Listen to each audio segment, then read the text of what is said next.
आप ही बता दो अपने मेरे मम्मी को, जैसे मुझे बुलाना है यहाँ पे। कोई नहीं, आप बोलो ना, कोई भी बोल सकते हैं। आप बोलो, जैसे से कोई आ जाएगा, किसी का जीवन सफल हो जाएगा यहाँ पे। साधना बहुत अच्छी है। मतलब कैसे अच्छी है? मतलब अच्छी तो सब बोल रहे हैं। फायदेमंद है, मतलब मैं हर तरीके से जीवन जीने की एक देखने का, जीवन को जीने का हर चीज का नजरिया चेंज हो जाता है इंसान को। मतलब जो पॉजिटिव नजरिया हो जाता है, हम चीजों को जो पहले जिस तरीके से देखते थे उस तरीके से देखने की बजाय हम उसको पॉजिटिव वेज में देखना शुरू करते हैं। मुझे एक चीज, एडजस्टमेंट सबसे बड़ी चीज है इस साधना में, एडजस्टमेंट करना बहुत आज सीख लेते हैं।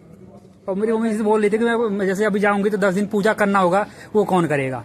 तो मम्मी बोली बताओ 10 दिन पूजा छूट जाएगा, वहाँ पूजा करवाते नहीं है। यहाँ पे कोई पूजा नहीं होगी, आप घर जाके कर सकते हैं, मना नहीं करते। मतलब वही मम्मी को समझाना कि मतलब मम्मी कह रही बताओ मेरा पूजा कौन करेगा? तो देखो हम लोगों ने भी तो पहले हम भी यही करते थे, हम भी पूजा इन चीजों को छोड़ के हम भी यहाँ पे आए, क्योंकि हमारे घर से भी हम यही कहते थे अपने हस्बैंड उनसे कि आप तो ये तो अध्यात्म का मार्ग है और आप तो यहाँ तो कुछ भी नहीं करते हैं, यहाँ तो कोई पूजा पाठ कुछ होती नहीं है। जब पहली बार आए तो पता चला कि सब कुछ यही है, हमारे लिए तो सब कुछ यही है। मतलब ये पूजा ये भगवान की, और बल्कि सब कुछ दिल से पूजा करो भगवान की। अब आप घर जाके एक बार 10 दिन का टाइम निकालो, यहाँ पे आके आपको अच्छा लगे तो आगे रेगुलर करो। पर हमें तो जो अच्छा लगा तो हम कह रहे हैं कि जो सुख शांति, जो जीवन जीने का हमें और एक चीज बताऊं, बैठने में आपको दिक्कत हो रही थी? क्योंकि देखो लेडीजों को उतना बैठने की आदत नहीं होती है एक जगह सीटिंग की। कुछ नहीं है, वो तो प्रैक्टिस करने से धीरे धीरे बनती है चीजें। अगर हम अभी कर रहे हैं तो शुरू शुरू में तो चीजें निकलती है ना, तो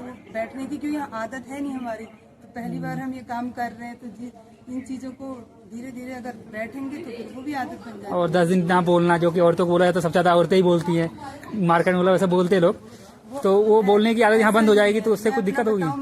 मैं पहले कोर्स में गई थी तो मैं ये सोचती थी कि बाकी लोग जो है ये उनको जरूरत क्या है बोलने की, वजह क्यों बोल रहे हैं, क्योंकि हम 10 दिन यहाँ निकाल के आए हैं, तो हम मतलब हमें बातें क्या होती है, मुझे तो ये समझ में नहीं आता कि बातें होती क्या हमारे पास। तो हम बात क्या करते, सब निरंतर बातें करते। और जब हम इतना अपना अमूल्य समय निकाल के यहाँ आए हैं, तो मैंने पहले कोर्स में भी बिल्कुल भी मौन नहीं तोड़ा था, जैसे मैं पहले थी वैसे मैं आ रही हूँ। अब बाकी सबका अलग अलग एक्सपीरियंस होता है। चलिए आप भी कुछ बताना चाहो?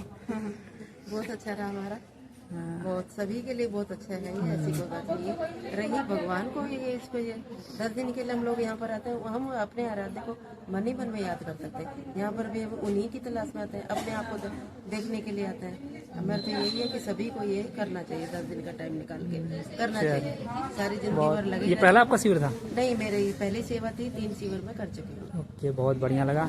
और सवाल वगैरह कुछ अगर हो, जैसे अब नए जैसे लड़के आएंगे, नए नए नौजवान मेरे जैसे दोस्त हैं जो मतलब आए मेरे दोस्त वगैरह, तो कैसे आ सकते हैं? उनको मतलब क्या यहाँ फायदा ले सकते हैं? देखो मेन है कि आजकल के जो यूथ है थोड़ा नेगेटिव वे में चल रही है, उनको यहाँ पे आके देखना चाहिए, जरूर आना चाहिए। उनको पता चलेगा लाइफ में क्या है, हमारे अंदर अपने अंदर क्या है, वो सही रास्ते पर चल पड़ेंगे। एक चीज मेरे पापा ने बोला कि मतलब जाके वहाँ साधु बन जाएगा क्या? नहीं, मतलब यहाँ के साधु भी बनाने सिखाते हैं क्या? कुछ बनाने नहीं आते हैं, जो आजकल के वो चल रहा है यूथ के लिए, उसके लिए वो ये रास्ता सही है। सभी को, बॉयज को, गर्ल्स को, सभी को, पेरेंट्स को भी आना चाहिए, बच्चों को आना चाहिए, सबके लिए अच्छा।